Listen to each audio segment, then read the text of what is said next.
Good morning everyone. मैं doctor सुधा मित्तल। बच्चों, पिछले वीडियो में अपन ने नेतृत्व और उसकी नेचर विशेषताओं के बारे में अध्ययन किया।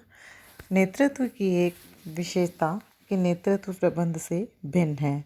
नेतृत्व और प्रबंध दोनों में अंतर है। आज अपन वो ही अध्ययन करेंगे और इसके कार्यों को देखेंगे। Difference in leadership and management. नेतृत्व एवं प्रबंध में अंतर के संबंध में भिन्न भिन्न विचार हैं। कुछ विद्वान इन दोनों को समान अर्थों में प्रयुक्त करते हैं और तर्क देते हैं कि दोनों समान प्रकार के कार्य करते हैं। ऐसा कार्य करने वालों में कई समान गुण होते हैं और इनकी प्रकृति गतिशील तथा निरंतर प्रक्रिया की है। इसी प्रकार दोनों की कार्यशैली की समानता होने के साथ साथ दोनों दूसरों को दिशा निर्देश देते हैं एवं प्रेरित भी करते हैं। तो कुछ विद्वानों ने दोनों में भिन्नता यानी विभिन्न प्रकार के अंतर को देखा है। जैसे नेतृत्व एवं प्रबंध। पहला अर्थ जो इसका डिफरेंस है कि इसका मीनिंग क्या है, अर्थ।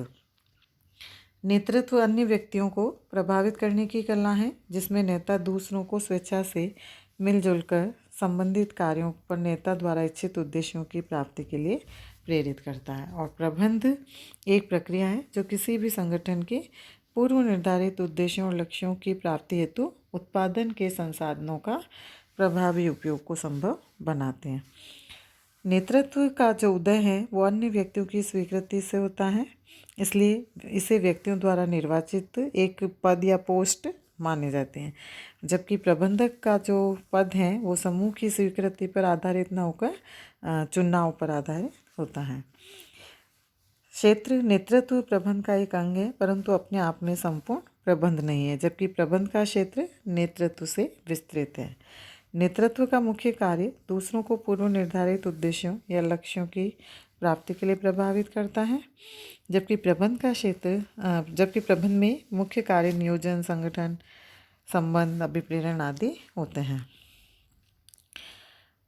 नेतृत्व में क्यों एवं कैसे के जानने की प्रवृत्ति पाई जाती है, इसलिए समस्याओं की पहचान और उसका पता लग जाता है, जबकि प्रबंधक मुख्यतः समस्याओं के समाधान में रुचि लेता है। नेता का मुख्य गुण क्या है? अपनी शैली यानी अपने ड्रामेटिक का होता है। और प्रबंधक का जो गुण है वो है विश्लेषण करना, व्यवस्थित और सहनशील एवं परिश्रमी होना। आधार बिंदु नेतृत्व का आधार बिंदु ऑथोरिटी माना जाता है जिसकी प्रकृति व्यक्तिगत होती है, जबकि प्रबंधक का आधार बिंदु अधिकार होता है जो कि उसे पद के कारण प्राप्त होता है, इसलिए यह अव्यक्तिगत माना जाता है। योग्यता एवं कला। नेतृत्व एक ऐसी योग्यता और गुण है जो अन्य लोगों को उद्देश्य की प्राप्ति के लिए उकसाता है, जबकि प्रबंध एवं व्यक्तियों को संगठित करने की कला है। गुण एवं प्रकृति। नेतृत्व प्रक्रिया प्रबंध की अपेक्षा अधिक गतिशील, लोचशील और खुली होती है, जबकि नेतृत्व की तुलना में प्रबंध अधिक संगठित, व्यवस्थित और औपचारिक प्रकृति का है। संबंध। नेतृत्व एवं अनुयायियों के मध्य व्यक्तिगत, भावनात्मक और मनोवैज्ञानिक संबंध होता है, जबकि प्रबंधक, कर्मचारी और उनके अधीनस्थों के मध्य औपचारिक, विवेकपूर्ण एवं आंशिक रूप से व्यक्तिगत संबंध होता है। तो ये विभिन्न प्रकार के अंतर नेतृत्व और प्रबंध के अंदर हम देख सकते हैं। अब इसके बाद है नेतृत्व के कार्य, फंक्शंस ऑफ लीडरशिप। विभिन्न विद्वानों ने, प्रबंधकर्ताओं ने नेतृत्व के भिन्न भिन्न कार्य बताए हैं। उनमें से चेस्टर आई बर्नार्ड ने संगठन के अंतर्गत जो नेतृत्व के कार्य हैं वो बताएं। संगठन में संप्रेषण व्यवस्था करना, विभिन्न व्यक्तियों से आवश्यक कार्य करवाना और अपने समूह में संप्रेषण मार्गों का निर्धारण करना। अमेरिकन मैनेजमेंट एसोसिएशन के अनुसार नेतृत्व सेवा करता है, निर्णय लेता है, दूसरे व्यक्तियों की प्रतिक्रिया जानने का प्रयास करता है, अपेक्षित परिणामों की प्राप्ति करता है और यह एक ऐसी सहयोगशीलता है जो अन्य व्यक्तियों से पृथक है। तो इस प्रकार से संक्षिप्त में हम नेतृत्व के विभिन्न कार्यों का अध्ययन कर सकते हैं, जैसे उद्देश्य एवं लक्ष्य, ऑब्जेक्ट्स एंड टारगेट्स। जहाँ कोई नेता समूह के उद्देश्यों को निश्चित करता है, वहाँ उसका ये कार्य है कि वह निश्चित करे कि उन उद्देश्यों को कैसे प्राप्त किया जाए। उसके लिए अनुयायियों से वांछित कार्य कराने के लिए वह अपने निर्देशों द्वारा उनके कार्यों में समन्वय स्थापित करता है और समूह के प्रयत्नों की क्रमबद्ध व्यवस्था करता है। कुशल प्रशासन, एफिशिएंट एडमिनिस्ट्रेशन, नेतृत्व प्रबंध के रूप में उपक्रम का कुशल प्रशासन करता है और इसके लिए वह आवश्यक आदेश देता है, किंतु ऐसा करने से पूर्व व्यावहारिकता, उपयोगिता और निष्पादन करने वाले व्यक्ति की कार्यकुशलता पर ध्यान रखता है। स्पष्ट आदेश, कमांडिंग, नेतृत्वकर्ता का कार्य कि वह अपने से नीचे के कर्मचारियों को नियोजित, निश्चित एवं स्पष्ट आदेश दे। और यहाँ का मीनिंग है कि वो लक्ष्यों की प्राप्ति हेतु संप्रेषण व्यवस्था का भी उपयोग अच्छे तरीके से करे, विचार करे, ताकि आपस में उनका उद्देश्यों को प्राप्त करना आसान हो सके और उनका स्पष्टीकरण किया जा सके। प्रेरणा देना, इंस्पायरिंग, अभिप्रेरण एवं प्रेरणा का संबंध मानवीय संबंधों से है जो नेतृत्व द्वारा प्रभावित किया जाता है। अतः एक नेता अपने अनुयायियों को आवश्यक प्रेरणाएं देता है। डिसिप्लिन, अनुशासन किसी व्यक्ति किसी समूह को नियम या नियंत्रण एवं कार्यविधियों का पालन करने के लिए प्रेरित करता है।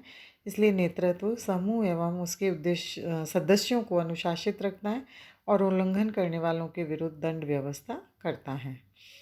अनुशासन के प्रति व्यक्तियों की प्रशंसा करता है, सभी के साथ समान व्यवहार भी करता है। मनोबल एवं आत्मविश्वास, मॉरल एंड सेल्फ कॉन्फिडेंस, नेतृत्व व्यक्तियों में कार्य करने की आंतरिक इच्छा उत्पन्न करता है। टेरी ने कहा है, नेतृत्व शिथिल इच्छाओं को सफलता प्राप्त करने की एक उमंग में परिवर्तित कर देता है और वह अनुयायियों में नए दृष्टिकोण, नए उत्साह और नई आशा का संचार भी करता है।